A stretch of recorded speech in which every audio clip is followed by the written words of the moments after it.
3. We're good. Oh. Could you introduce yourself to the voters at home watching? Yes, my name is Jaime Ricklefs. I'm a Democrat and I'm running for the DuPage County Board in District 6.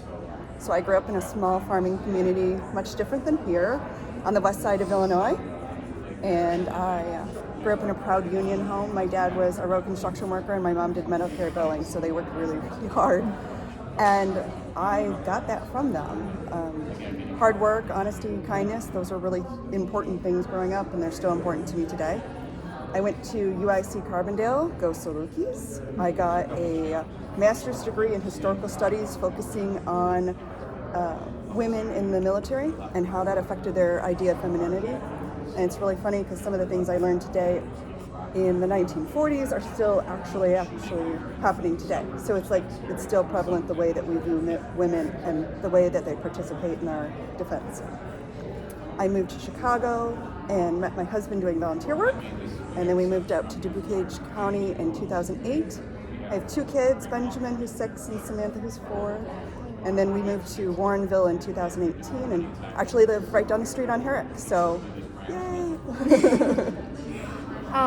Have you been involved in our community thus far, and have these experiences prepared you for serving on the county board?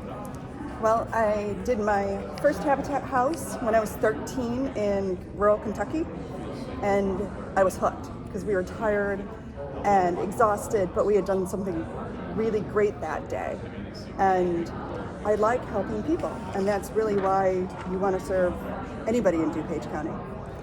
And then I've also been a supply chain manager for 15 years, which means I'm dealing with a variety of personalities, both in the United States, in Europe, in Asia, and bringing everybody to come together to get something done will make a huge difference while working on the board. What was one challenge the county faces, and how do you plan to address it? That, for me, is affordable housing. Affordable housing is the foundation to a great community, and we don't have enough of it. We have over 900,000 people living in DuPage County, and of that, 7.8% are kids living in poverty. That means over 70,000 kids don't have a stable home, and that affects everything. That affects the family's health, that affects the child's well-being. Kids in stable homes are actually more likely to go to college.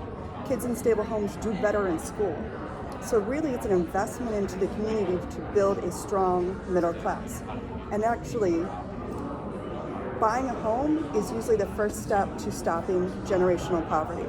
So if you want to end poverty, you provide a chance to get affordable housing, because it's not a handout, it's an investment in people, and it's an investment in our community. What is one challenge? Oh, I just said that.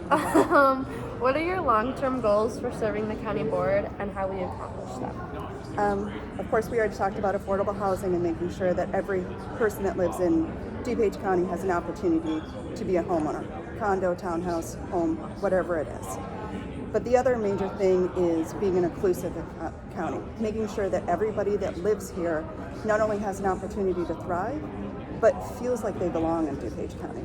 No one should feel excluded for who they are, no matter what. It's just unacceptable. So on the county board, I plan to ask myself 3 questions every time something comes up. Who will it help? Who will it hurt? And is it an investment in our community or its people? Because investments pay off. It means that we will have a strong middle class. It means that we will have happy, healthy people that live here. And it means that DuPage County will thrive. And then, is there anything else you would like to cover that you didn't get a chance to say? Yes, vote. If you're not registered, register now. You can do it on your phone, it's so easy. And in DuPage County, it's really exciting because if anybody's going off to college, you can request a ballot to be sent to your house and do a mail-in ballot. And not only can you request it for this next election, you can request it for all elections. So it doesn't matter where you're at in college, that ballot is waiting for you to make a difference. And making a difference is so important at your age. In 2016, 39% of 18 to 24-year-olds voted. In 2020, it was 50%. But that's not close to the numbers of 65 and up. 65 and older vote at 76%, which means you're being undervalued in government policies. You're basically being ignored. And you don't have to be. you pay taxes, but you're letting somebody else spend your money. You're letting somebody else, am I done? Crap! All right.